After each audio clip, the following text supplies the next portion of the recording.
Michelle Obama is both being criticized and praised for the fact that during this visit with President Obama to Saudi Arabia, she chose not to wear a headscarf. She joined President Obama for this visit to kind of offer condolences for the death of Saudi Arabian King Abdullah.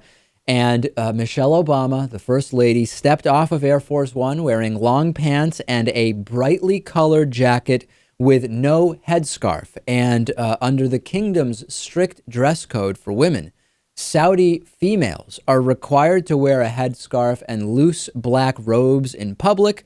Most women in Saudi Arabia cover their hair and face with a veil, but covering one's head is not required for foreigners, and some women from other countries choose to forego the headscarf altogether. Some of the delegation of Saudi officials did shake Michelle Obama's hand.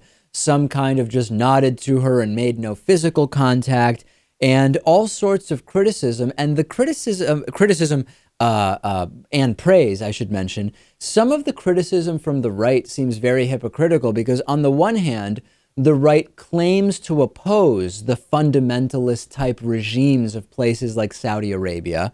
So you would think that they would support Michelle Obama not wearing the particular attire that might be expected of her.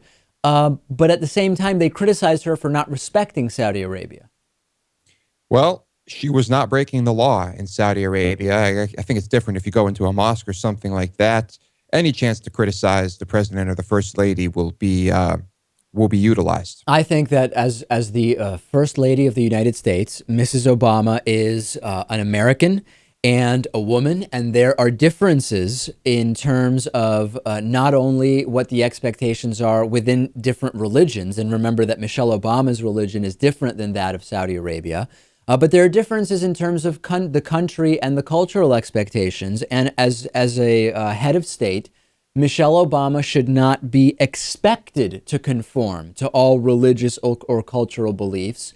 That doesn't mean that she or the president may not sometimes choose to conform, and that should be fine as well. Right, because she is there representing the United States, right, in a very particular way. I mean, if a tourist shows up, they're not really there to represent their country or their religion.